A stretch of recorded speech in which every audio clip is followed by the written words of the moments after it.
sampah rumah tangga dan sampah sejenis rumah tangga itu kan ada beberapa cara ya. Cara yang pertama dengan mengelola sampah secara mandiri di rumah, kemudian pengelolaan sampah secara kelompok, itu ada bank sampah dan ada TPS 3R. Nah, kemudian TPS 3R itu yang mengelola adalah KSM atau kelompok swadaya masyarakat. Jadi kalau kita sering mendengar apa itu KSM TPS 3R, jadi KSM itu kelompok swadaya masyarakat yang mengelola TPS 3R. Jadi TPS 3R itu tempat untuk mengelola sampah dengan prinsip 3R, reduce, reuse, recycle. Nah, kemudian kita tahu bahwa selain TPS 3R kan secara kelompok juga ada pengelolaan di bank sampah. Jadi perbedaan antara bank sampah dan TPS 3R.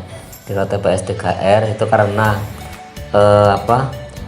pekerjaannya itu rutin setiap hari, karena sesuai dengan Permen PU 3 tahun 2013 itu kan minimal 400 pelanggan, jadi kerjanya setiap hari.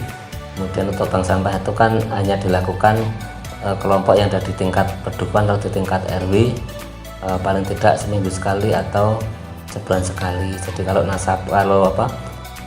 bank sampah itu punya nasabah, tapi TPS 3 itu punya pelanggan. Pelanggan itu bayar karena setiap hari dilakukan pengelolaan. Jadi SDM yang ada di TPS 3 itu kan tentunya mendapatkan upah dari pengelolaan itu. Kemudian kalau bank sampah itu kan kita, walaupun itu ada unsur ekonomi sirkular, tapi kita sifatnya juga ada sosialnya, masalah sosial, sehingga itu untuk kesejahteraan kelompok bank sampah itu sendiri. Jadi kita nabung, nanti mau diambil sesuai dengan sepakatan, sesuai dengan ADART, mau setahun sekali atau setahun 2 kali, tergantung kesepakatan kelompok bank sampah itu sendiri.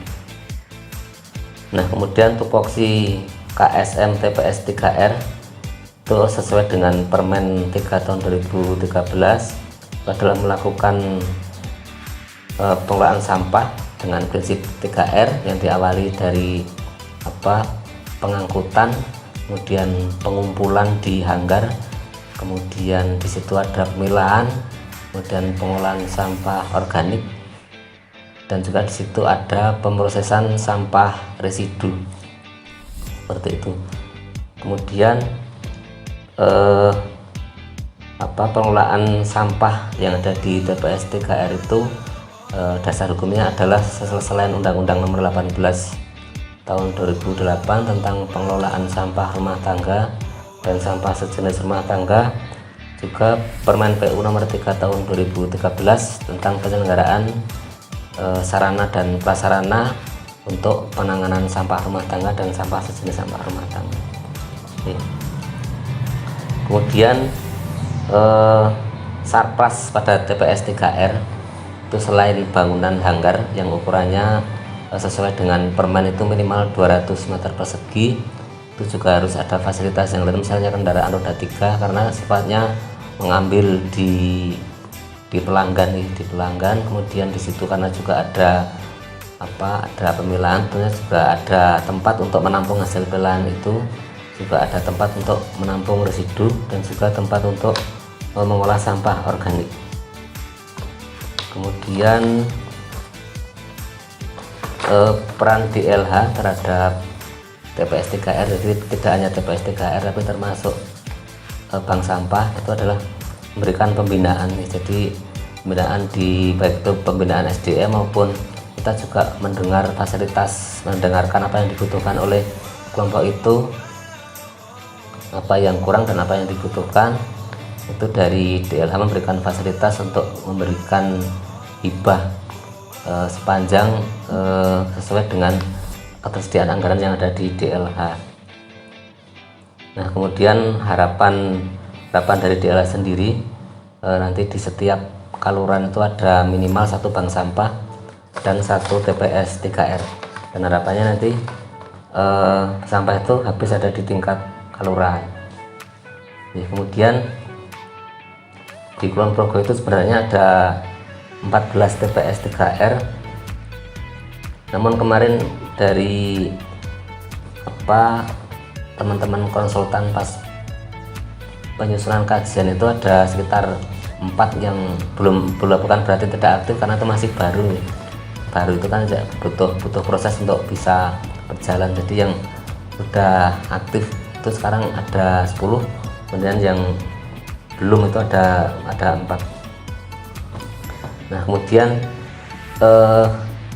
dari kita juga pernah mengadakan sosialisasi kepada lurah-lurah yang ada di Kulon Progo agar mendirikan TPS 3R. Harapannya nanti sampah habis di tingkat kelurahan dengan cara memberikan proposal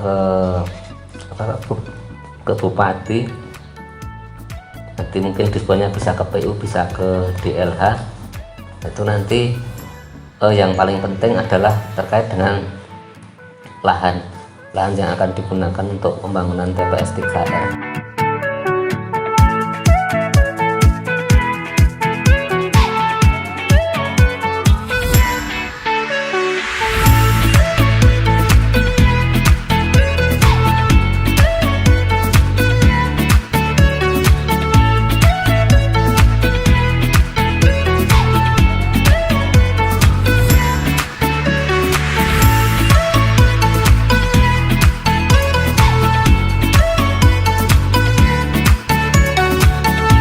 Kami pelanggan sampah KSM Sampurna Asih sangat mengucapkan banyak terima kasih, dan pelayanannya sangat baik untuk KSM Sampurna Asih. Perkenalkan, nama saya Tijah, alamat Punuan RT 1 RW 1. Saya sudah menjadi pelanggan KSM Melati selama 3 tahun. Dan pelayanan KSM Melati sangat memuaskan.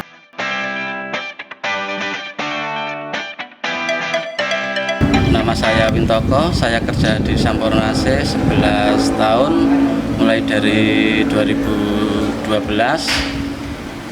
Saya bekerja di Sampurna Asih, sangat senang bisa melayani masyarakat umum.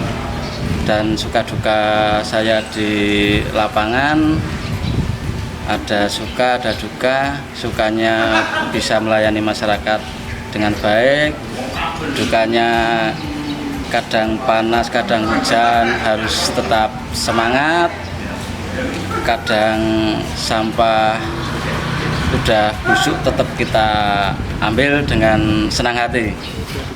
Harapan kami sebagai karyawan Sampurna Asih, kami mengharap semoga kesejahteraan dan kesehatan diperhatikan dari pengurus, lebih-lebih dari dinas terkait, puskesmas atau RSUD, dan semoga kami semua diperhatikan semua kesejahteraannya. Perkenalkan, nama saya Dede, saya bekerja di KSM Melati sejak tahun 2012. Suka dukanya kerja di KSM Melati, yang pertama kalau ada pelanggan yang ngasih distribusi lebih bisa buat beli jajan. Susahnya kalau kendaraan lagi rusak, kita sangat pusing sekali itu, soalnya di jalan.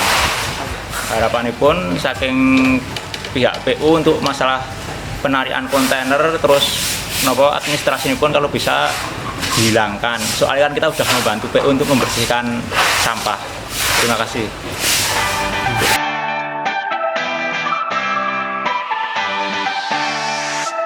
Saya sebagai relawan sampah,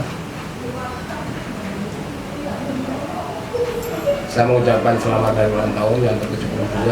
Semoga Kulon Progo kedepannya semakin maju, semakin tambah kapasitas semua masyarakat, dan terutama bagi pengolahan sampah ini. Mudah-mudahan setelah hari ulang tahun yang ke-72 ini mungkin sedikit akan meningkatkan.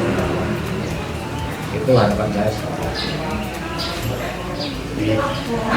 Kaitan dengan ulang tahun Kulon Progo, Ini mudah-mudahan kami ini bisa mendukung, yaitu adanya bila beli Kulon Progo, bila beli dari Kulon Progo, artinya kalau pupuknya dapat dihasilkan dari KSM itu, mengapa masyarakatnya pindah atau beli yang pabrikan? Demikian harapan kami, sehingga ini tentunya dari pemerintah juga ikut memberikan motivasi pada warga tani agar kami berharap pemerintah daerah Kabupaten Kulon Progo yang terkait bisa bersinergi untuk bersama-sama mengelola sampah, sehingga sampah di Kulon Progo bisa selesai di tempat KSM masing-masing. Nah, pada tanggal 15 Oktober ini Kabupaten Kulon Progo ulang tahun hari jadinya yang ke-72. Harapan kami Kulon Progo senantiasa sampah terkelola dengan baik, dengan harapan Zero Waste di Kulon Progo akan tercapai tahun 2025. Saya yakin dan percaya kalau pemerintah daerah bersinergi sama pengelola sampah, itu akan terjadi. Selamat untuk Kulon Progo. Senantiasa Kulon Progo dikuatkan dan semangat, tidak ada gangguan sesuatu apapun. Aman, tentram, damai Kulon Progo.